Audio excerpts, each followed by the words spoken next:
My dear students and parents, this is Daniel and welcome back to our channel. All India கோட்டாவுடைய first round resignation dates அப்படிங்கிறது கொடுத்துருக்குறாங்க. இந்த resignation date என்ன, இது யாருக்கு முக்கியத்துவம் வாய்ந்தது, ஃப்ரீ எக்ஸிட் அப்படிங்கிறத எப்படி யூட்டிலைஸ் பண்ணுறது, யார் யூட்டிலைஸ் பண்ணணும் அப்படிங்கிற கம்ப்ளீட் டீட்டெயில்ஸை இந்த வீடியோவில் பார்க்கலாம். இந்த வீடியோவை ஸ்கிப் பண்ணாமல் ஃபுல்லாக பாருங்கள். அண்ட் இந்த வீடியோவை மறக்காமல் உங்களுடைய நண்பர்கள் உறவினர்கள் யாரெல்லாம் ஆல் இண்டியா கோட்டாவில் சீட் கிடச்சிருக்கோ அவங்க ஒரு வேளை ரெசிக்னேஷன் பண்ணுற பிளானில் இருந்தாங்க அப்படின்னா அவங்களுக்கு மறக்காமல் ஷேர் பண்ணிவிடுங்க. ஃபர்ஸ்ட் முக்கியமான விஷயம் என்னன்னு சொல்லி கேட்டிங்க அப்படின்னா, ஆல் இண்டியா கோட்டாலையும் சீட் இருக்குது, தமிழ்நாட்டிலையும் எனக்கு சீட் இருக்குது, அல்லது வேறு ஸ்டேட்டில் என்கிட்ட கையில் 2 seat, I hold 2 MBBS seat as of now, இந்த ரெண்டில் ஏதாவது ஒன்று நான் சூஸ் பண்ணலான்னு இருக்கேன் அப்படின்னு நினைக்கக்கூடிய மாணவர்களுக்கு இந்த ரெசிக்னேஷன் டேட் அப்படிங்கிறது ரொம்பவே முக்கியமான ஒரு டேட்டாக இருக்குது. ஏன் அப்படின்னா, தமிழ்நாட்டில் உதாரணத்துக்கு சொல்கிறேன் பாருங்கள், தமிழ்நாட்டில் உங்களுக்கு ஒரு கல்லூரி இடம் கிடச்சிருக்கு, ஆல் இண்டியா கோட்டாலையும் ஒரு கல்லூரி இடம் கிடச்சிருக்கு. இந்த 2 காலேஜையும் நீங்கள் கம்பேர் பண்ணுறீங்க. கம்பேர் பண்ணிவிட்டு ஆல் இண்டியா கோட்டாவில் கிடச்ச சீட்டை விட தமிழ்நாட்டில் கிடச்சிருக்கிற சீட்டு பெட்டராக இருக்குது அப்படின்னு நினச்சிருந்தீங்கன்னா, ஒருவேளை தமிழ்நாடு ரிசல்ட் வர்றதுக்கு முன்னாடியே நீங்கள் ஆல் இண்டியா கோட்டாவில் ஜாயின் பண்ணியிருந்தீங்கன்னா இப்போ உங்களுடைய மைண்ட் செட்டில் அந்த சீட்டை ரிசைன் பண்ண முடியுமா அப்படின்னு யோசிச்சுட்டு இருக்கக்கூடிய மாணவர்களுக்கு இந்த ரெசிக்னேஷன் அப்படிங்கிறது யூஸ்ஃபுல்லான ஒரு இன்ஃபர்மேஷன். ஸோ இன்றைக்கி பார்த்தீங்க அப்படின்னா MCC தரப்புலேருந்து முக்கியமான ஒரு அப்டேட்டை கொடுத்துருக்குறாங்க related to the resignation notice for resignation for round 1 UG counselling அப்படின்னு கொடுத்துருக்காங்க. ஸோ இது 20ஆம் தேதி இன்னைக்கு ரிலீஸ் ஆன நோட்டிஃபிகேஷன்.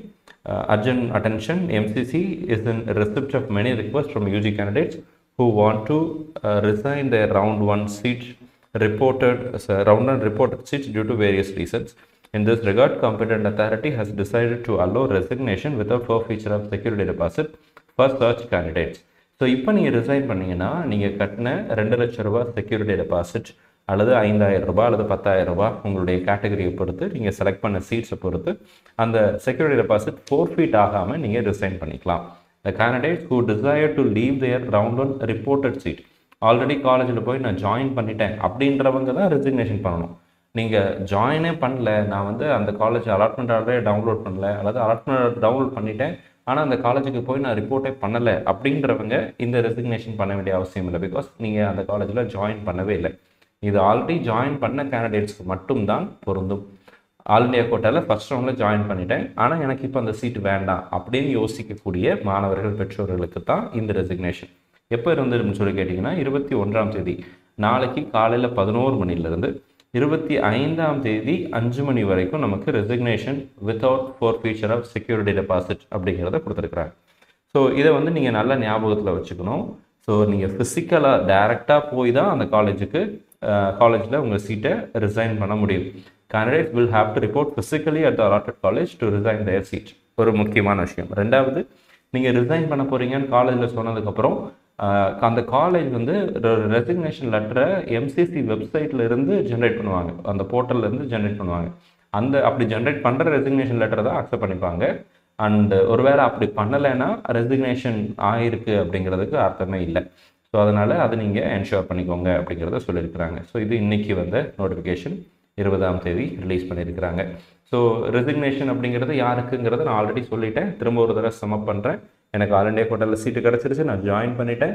இப்போ எனக்கு பெட்டர் சீட் இன் தமிழ்நாடு கிடச்சிருக்கு அல்லது வேறு ஸ்டேட்டில் கிடச்சிருக்கு, அல்லது நான் இந்த MBBSஏ வேண்டாம், BDSஏ வேண்டாம், நான் வேறு கோர்ஸ் போகிறேன் அப்படின்ற முடிவெடுத்து எனக்கு ஆல்ரெடி ஜாயின் பண்ண ஆல் இண்டியா கோட்டா மூலமாக ஜாயின் பண்ண சீட்டில் இருந்து நீங்கள் ரிசைன் பண்ணணும் அப்படின்னு நினச்சிங்கன்னா இப்போ நீங்கள் ரிசைன் பண்ணிக்கலாம்.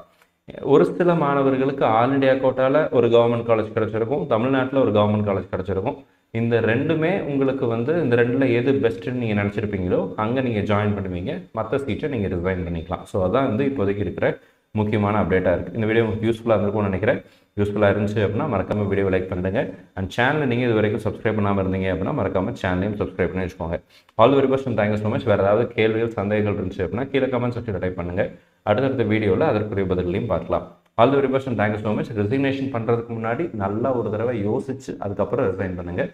பிகாஸ் அந்த சீட்டை நீங்கள் வேண்டான்னு சொல்லிட்டீங்கன்னா அந்த சீட்டு உங்களுடைய சீட்டாக கடைசி வரைக்கும் இருக்காது.